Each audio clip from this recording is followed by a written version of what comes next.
Espírito Santo, como é bom poder sentir a Tua presença, como é bom poder Te adorar, Jesus, como é bom poder exaltar o Teu nome, juntos como irmãos. Pai, neste momento nós aquietamos o nosso coração e colocamos a nossa atenção em Ti, para que possamos ouvir a Tua voz, Senhor, e aprender com a Tua palavra. Deus, encontre em nós um coração fértil, onde a Tua palavra, ela vai frutificar em nós. Que a Tua semente caia em nosso coração, ó Pai, e ela venha trazer e causar transformação em nossa vida. Esteja conosco, continue conosco aqui, Espírito Santo, sondando os nossos corações, trazendo cura, transformação e libertação. É isso que te pedimos em nome de Jesus. Amém. Vamos para a leitura da palavra. Marcos 4, versículo 1. Novamente, Jesus começou a ensinar à beira-mar. Reuniu-se ao seu redor uma multidão tão grande que ele teve que entrar num barco e assentar-se nele. O barco estava no mar, enquanto todo o povo ficava na beira da praia. Ele lhes ensinava muitas coisas por parábolas, dizendo em seus ensinos: ouçam, o semeador saiu a semear, e enquanto lançava a semente, parte dela caiu à beira do caminho, e as aves vieram e a comeram. Parte dela caiu em terreno pedregoso, onde não havia muita terra, e logo brotou, porque a terra não era profunda. Mas quando saiu o sol, as plantas se queimaram e secaram, porque não tinham raiz. Outra parte caiu entre espinhos, que cresceram e sufocaram as plantas, de forma que ela não deu fruto. Outra ainda caiu em boa terra, germinou, cresceu e deu boa colheita a 30, 60 e até 100 por um. E acrescentou: aquele que tem ouvidos para ouvir, ouça. É muito interessante que Jesus, o tempo todo em seus ensinamentos, ele usa parábolas. Ele usa coisas que eram normais para as pessoas daquela época. Por isso ele está falando de semear. Semear, plantar e colher era algo natural daquele tempo. E Jesus está usando disso. E Jesus o tempo todo usava parábolas, que eram coisas simples para explicar verdades espirituais para o povo. Mas algumas pessoas não compreendiam. Essa parábola é muito conhecida como a parábola-chave, porque Jesus, quando senta com seus discípulos após ensinar, os discípulos falam: Jesus, o que o Senhor quis dizer com aquela parábola falando sobre semente, sobre solos? E Jesus fala assim: se vocês não entenderem essa parábola, essa história, vocês não vão entender mais nada. E é muito interessante que nessa história a gente tira muitos ensinamentos. A gente pode falar sobre a semente lançada. A semente, ela é lançada em todo lugar. A palavra de Deus, ela precisa ser lançada em todo lugar, em todo coração, independente de como as pessoas vão reagir a ela. Esse é um dos ensinamentos que a palavra está trazendo. Mas a palavra também traz que a palavra do Senhor, a semente, ela é perfeita.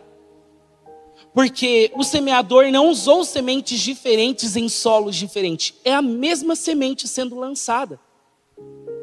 E isso nos mostra que a palavra do Senhor, ela é boa, ela é perfeita, ela é eficaz. Mas ela só vai frutificar dependendo do solo em que ela cai. E este solo é o nosso coração. E Jesus, ele dá ali ensinamento de diversos solos. E a gente vai falar: como está o nosso coração hoje em dia? Como está o nosso coração? Como temos recebido a palavra do Senhor? Porque a palavra do Senhor, ela só vai surtir efeito dependendo da disposição do nosso coração. E como ele está? Como temos recebido a palavra de Deus? Marcos, Jesus começa falando do solo à beira do caminho. Era um solo que dividia espaço. Aquele solo, ele poderia ser até fértil, mas ele dividia espaço com uma estrada, onde passavam pessoas, aquelas sementes eram pisoteadas, e ainda ele dividia espaço com aves, que vinham e comiam daquela semente. E Jesus está trazendo um ensinamento. O nosso coração, ele tem dividido espaço com outras coisas? Será que o nosso coração está dividido? Acho que todo mundo aqui já escutou a história, né? Do homem que estava sobre um muro, e de um lado tinha anjos, do outro lado tinha demônios. E os anjos falando: vem, pula para cá, vem para esse lado, pula, sai do muro, pula para cá. E os demônios estavam de boa, vivendo sua vida. Aí esse homem parou e falou assim: ei, demônio, calma aí, deixa eu te fazer uma pergunta. Os caras aqui do lado estão me chamando toda hora para ir para lá. Por que vocês não chamam para eu ir para aí? Aí ele fala: o muro é nosso. Eu tenho ensinado os nossos jovens que com Cristo é tudo ou é nada. Não existe um meio termo. A gente não entrega uma parte da nossa vida ao Senhor, a gente entrega ela por completo. A gente não pode colocar: ah, Senhor, eu entrego aqui só o tempo que eu estou dentro da igreja.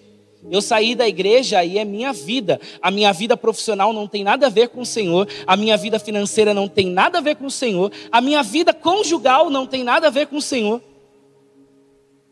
A gente tem feito isso muitas vezes.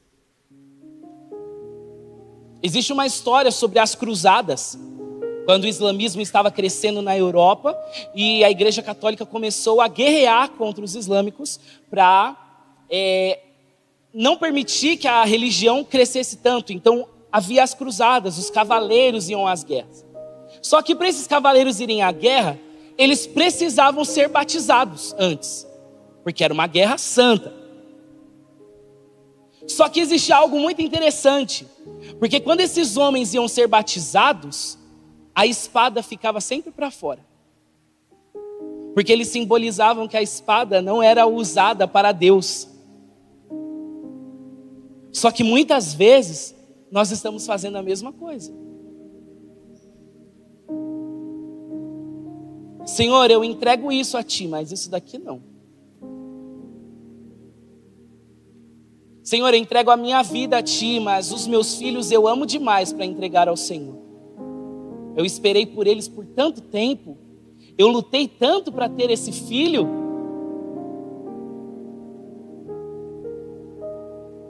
E são problemas que rondam a nossa mente e não permitem que a semente frutifique em nossas vidas. Irmãos, a gente mal vem preparado para o culto. E a gente está esperando que Deus fale conosco. A gente acha que entrou da porta para dentro, pronto, mudou tudo, mudou o clima, mudou a atmosfera, e agora as coisas vão começar a acontecer. Não é assim, irmão. A gente acorda logo pela manhã brigando com a esposa ou com o esposo. A gente vem para a igreja sem preparar o nosso coração. A gente está ouvindo um funk, um forró, alguma coisa dentro do nosso carro que não está ligado com o que a gente vai viver aqui. Quando nós, ministros de louvor, viemos ministrar, quando viemos pregar, irmãos, a gente está a semana inteira se preparando e pensando sobre o que vai acontecer. O nosso coração precisa estar preparado e a gente está esperando entrar aqui na igreja e o Senhor falar conosco. Mas a gente já tretou de monte em casa, já xingou. E aí a gente está esperando: Senhor, por que a sua palavra não faz efeito na minha vida? Poxa Deus, o pastor deu uma palavra tão abençoada domingo. Por que a minha vida não muda?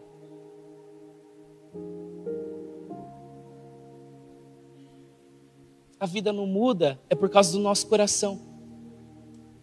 Nosso Deus não é um Deus intruso. Ele quer transformar a sua vida, mas precisa ter disposição da sua parte e uma cooperação sua. E esse é o processo da santidade. Esse é o processo da santificação. Não é um processo unicamente de Deus, é um processo de cooperação entre o homem e Deus. Então nós precisamos arrancar fora tudo que tem dividido o nosso coração. Não existe o que é meu e o que é de Deus. Tudo que tem nas suas mãos pertence ao Senhor. Tudo. Por isso que Paulo dizia, eu sou escravo de Cristo. Por isso chamamos Deus de Senhor. Porque Ele é o nosso dono, pertencemos a Ele, Ele nos comprou com sangue.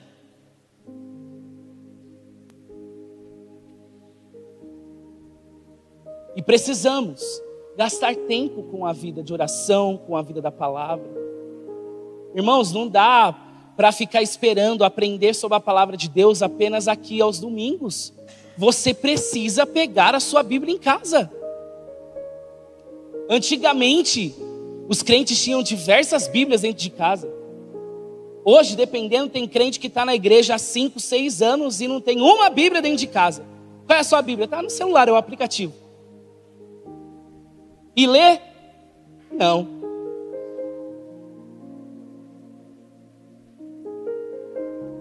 Se quisermos ser terras férteis, a gente precisa se dedicar a arrancar fora aquilo que tem nos atrapalhado, aquilo que tem dividido o nosso coração.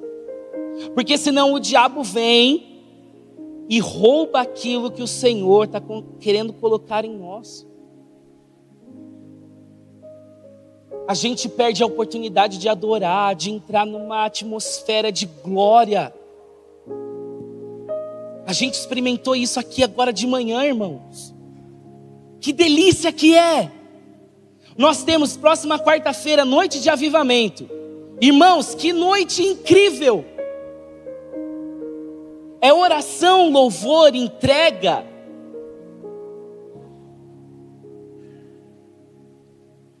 Mas a gente entra num ambiente de adoração e a gente está assim, ó.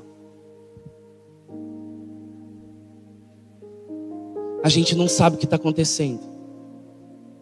O que está rolando aqui? O que é esse povo falando enrolado no microfone? Um dia um pastor chamado, um grande pastor, né, Augusto Nicodemos, ele falou assim, eu sinto dó dos ministros de louvor. Porque o ministro de louvor fica lá, erga suas mãos, cante. E ele está falando com crentes de 15, 20, 30 anos. Um crente de 15, 20, 30 anos já tem que saber adorar, irmão. O líder não precisa te ensinar como adorar. Você já está há 15 anos caminhando com o Senhor. E quando a gente vem com o nosso coração preparado para o culto, irmão, é diferente. É diferente. É a primeira nota que o louvor dá, você já está arrepiado. Falando, Jesus. E você entra nesse ambiente sedento. Sedento, querendo mais de Deus. O segundo solo que Jesus ensina é o solo rochoso. Jesus lá em Marcos 4, 16 e 17, ele vai explicar um pouco dessa parábola, desse solo. Aos que caíram no solo rochoso, representam aqueles que ouvem a mensagem e sem demora recebem com alegria. Contudo, uma vez que não têm raízes profundas, não duram muito. Assim que enfrentam problemas ou são perseguidos por causa da mensagem, cedo desanimam. Já viu aquela pessoa que sai do culto, a pessoa está chorando, Jesus, que palavra maravilhosa, o Senhor falou comigo. E no outro dia, a pessoa está fazendo tudo de novo. Irmãos, pasmem, eu já vi amigo meu aceitando Jesus 3 vezes. 3 vezes, irmão. Por 3 cultos diferentes, eu vi esse cara indo lá na frente, falando assim, eu aceito Jesus, e chorando, de sair catarro do nariz, irmão.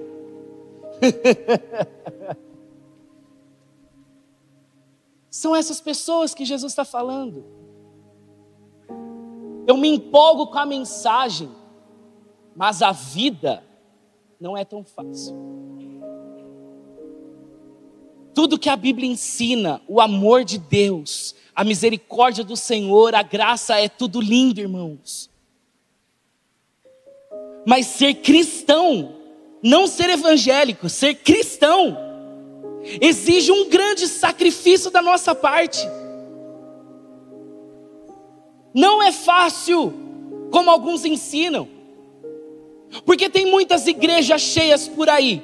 Porque as pessoas só querem ouvir o que Deus pode dar a elas, mas nunca o que elas podem dar a Deus. Então a gente está preso. E o Senhor vai me dar. Eu recebi uma profecia, Deus vai me colocar lá. Mas quando o pastor, o ministro, olha para você e fala: você precisa largar esse pecado. Aí você fala: só Deus pode me julgar.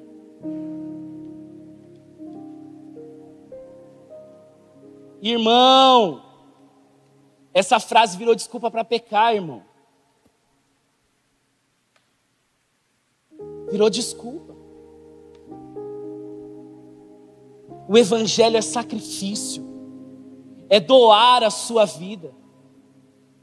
Os apóstolos morreram por causa do evangelho. E a gente está aqui achando que a gente está fazendo um grande sacrifício porque a gente veio para a igreja no frio ou na chuva. Qual a maior loucura que você fez para Deus? Pastor, eu deixei de transar com a minha namorada. E daí, irmão? Esse é seu dever como cristão. Não, pastor, eu deixei de roubar, eu deixei de mentir, eu deixei de adulterar. Irmão, grande coisa, velho. Isso é seu dever como cristão. Obedecer às leis do Senhor.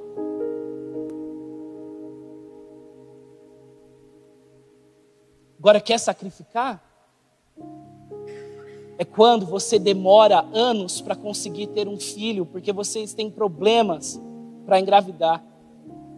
E quando esse filho nasce, você chega: Senhor, ele pertence a Ti. Eu lutei muito, eu chorei muito para ter essa criança, mas ela não é minha. Senhor, eu lutei tanto por esse casamento, mas ele não é meu. Ele é seu. Senhor, minha vida profissional está dando tão certo, mas Senhor, eu quero que o Senhor faça a Tua vontade. Se o Senhor não quer que eu avance daqui para frente, eu vou ficar.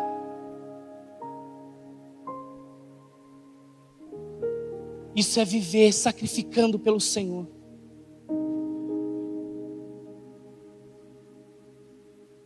Uma terra frutífera, ela está sacrificando, ela está entregando.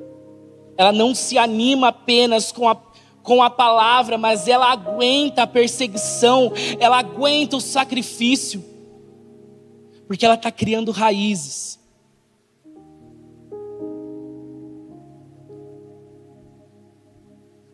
Jesus fala de outro solo, o solo com espinhos. Diz que a semente caiu entre os espinhos e que cresceram e sufocaram os brotos sem nada produzirem. Marcos 4, do 18 ao 19, vai dizer assim: as que caíram entre os espinhos representam outros que ouvem a mensagem, mas logo ela é sufocada pelas preocupações dessa vida, pela sedução da riqueza e pelo desejo por outras coisas, não produzindo frutos. É interessante que a semente não caiu já nos espinhos. A palavra vai dizer que os espinhos cresceram e sufocaram o broto. Isso nos ensina que os espinhos, eles não são de repente, é aos poucos. Aos poucos as coisas vão entrando na nossa vida. Aos poucos alguns pensamentos vão tomando forma na nossa vida. E isso vai sufocando a palavra de Deus em nós. É muito sério. Entenda, irmãos, o pecado ele não acontece do dia para a noite. Ele é alimentado dia após dia. Ninguém acorda na cama errada do dia para a noite. Isso é alimentado em nossa mente. A nossa mente é terrível.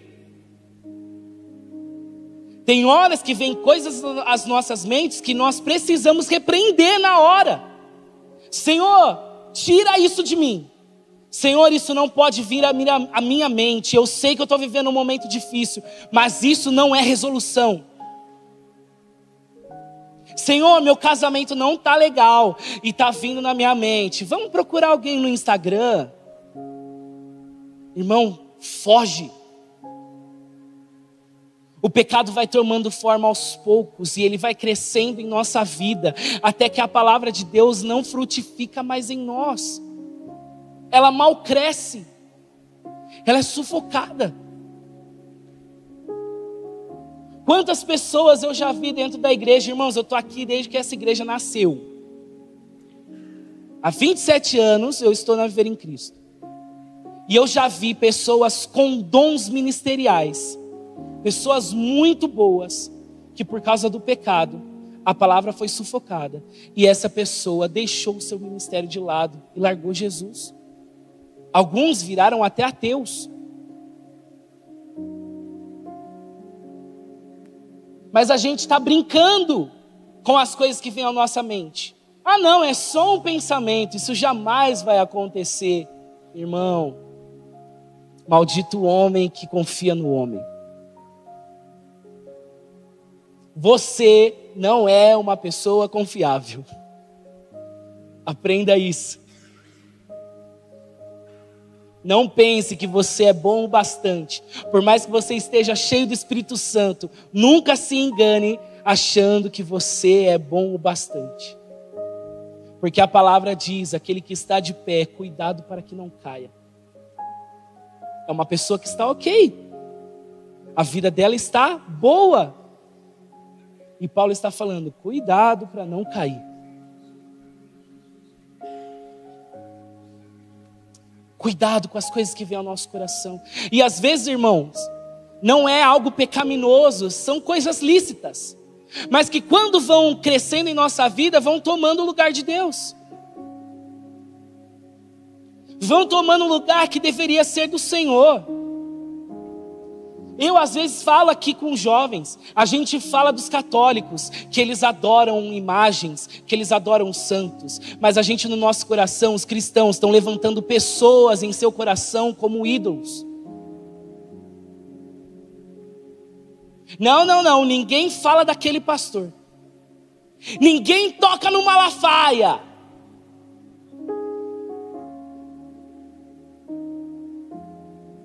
Como é que pode? Aquele cantor caiu, ele era tão santo. Você achava que era santo, irmão. Porque você já está levantando ídolos. E a gente está falando aqui de pessoas que são grandes aí na mídia. Mas, e quando é a pessoa que está do teu lado? Quando quem está sendo um ídolo no seu coração é o seu cônjuge? Quando o ídolo que está sendo levantado no seu coração são seus pais ou seus filhos? Eu já vi pessoas que lutaram tanto para um casamento, quando começou a namorar, sumiu da igreja. Pessoas que lutaram para ter filhos, teve o filho, a pessoa sumiu da igreja.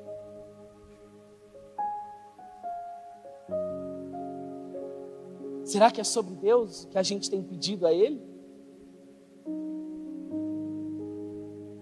Mas a gente tem andado assim, colocando coisas no lugar de Deus. E idolatria é quando você coloca a fé que deveria ser dado a Deus a outra coisa.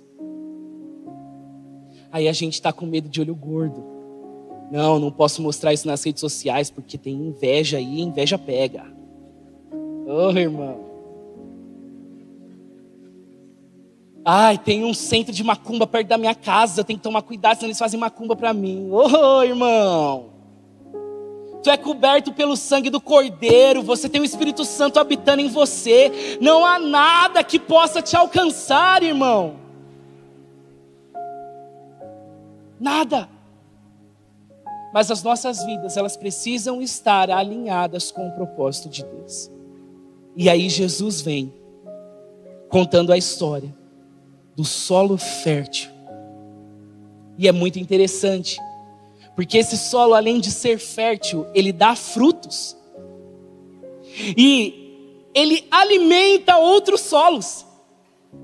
Porque é isso que acontece com uma árvore. Ela frutifica, a semente da fruta cai no solo e cresce outra árvore. E é isso que Deus está esperando de mim e de você, irmãos. Ele não está esperando pessoas com a cultura de vir à igreja aos domingos. Ele está esperando pessoas que o adoram em espírito e em verdade, que vêm aos cultos, não por uma cultura, mas por amor ao Senhor e à sua igreja. É isso que o Senhor está esperando. Ele não está esperando pessoas que vêm ao domingo para ter uma semana abençoada. Não, Ele está esperando pessoas que vivam uma vida de adoração para terem uma vida abençoada. É isso que o Senhor está esperando de nós. Agora, que terra tem sido o nosso coração? Que solo tem sido o nosso coração? Precisamos nos afastar de tudo aquilo que tem nos feito tropeçar e manter o nosso coração puro. A palavra de Deus diz que quando o Senhor vir das nuvens buscar a sua igreja, Ele está esperando encontrar uma noiva pura. Pureza. Pureza de coração. Mãos limpas. Mentes limpas. E são esses corações puros, esses solos puros, é onde a semente frutifica. Eu queria convidar você a ficar de pé nesse momento. Eu não sei como tem sido a sua vida, eu não sei que problemas você tem passado, eu não sei contra o que você tem lutado, mas o meu desejo é que o Senhor encontre em seu coração um solo fértil. Não um solo que tem dividido espaço com a palavra de Deus. O Senhor não quer um solo onde ele só é animado. E o Senhor não quer um solo onde ele é sufocado pelas coisas da vida. O Senhor quer um solo fértil. Que solo tem sido o nosso coração, meus irmãos? Que solo tem sido o nosso coração? Eu queria convidar você, feche os seus olhos. Comece a pensar um pouco, meditar um pouco sobre o que você ouviu neste momento. Diga ao Senhor: sonda o meu coração, ó Pai. Me ajude a compreender que coração eu tenho tido, o que eu preciso mudar, o que eu preciso transformar, Senhor. E me ajuda a ser uma nova pessoa, me ajude a ter um novo coração, Senhor. Me atraia para o centro da Tua vontade, Jesus. Senhor nosso Deus, depois de ouvirmos, ó Deus, sobre os terrenos, Senhor, quantas coisas tentam embaraçar as nossas vidas. Assim como diz, ó Deus, o livro de Hebreus, Senhor, onde o Senhor nos convida, através do escritor aos Hebreus, que deixemos todo o embaraço, que a gente deixe, Senhor, tudo aquilo, Senhor, que nos atrapalha, e do pecado que tenta nos envolver. E o Senhor nos convida a correr com perseverança a corrida que nos é proposta. Senhor, nós queremos corresponder à parábola dos terrenos com um terreno fértil na sua presença. Senhor, que a nossa vida produza frutos, ó Deus. Senhor, a palavra tem sido sufocada por tantos acontecimentos. Na vida de muitos, ó Deus, a palavra é sufocada pelos entretenimentos que a vida nos proporciona. E o entretenimento, Senhor, é uma realidade tão grande hoje entre nós, neste século. Temos, ó Deus, tantas janelas abertas para nos distrairmos. E quanta gente distraída pelas janelas, ó Deus. E enquanto elas se distraem nas janelas, a semente vai sendo sufocada. A semente, Senhor, vai sendo sufocado. Há um homem na Bíblia, o Eutico, Senhor, que estava recebendo uma palavra tão poderosa do apóstolo Paulo, e de repente, Senhor, ele cai da janela, cai morto, Senhor. E por sua graça e misericórdia, O apóstolo Paulo ora por ele e ele ressuscita. Mas, ó Deus, não é com todas as pessoas que assim tem acontecido. Por isso, meu Deus, nós apresentamos a nossa vida ao Senhor esta manhã. Querida, apresente a sua vida para Deus e diga: Senhor, eu quero ser uma terra fértil. Eu quero ser uma terra fértil. Eu quero, ó Deus, que a palavra produza frutos na minha vida. Eu quero que a palavra produza, ó Deus querido, aquilo que ela é determinada a fazer na minha vida.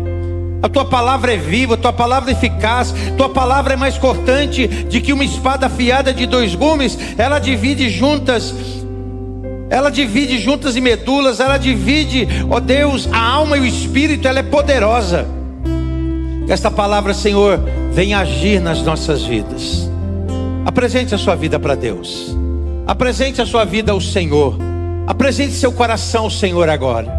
Coloque seu coração diante de Deus. Aleluia. Oh, aleluia.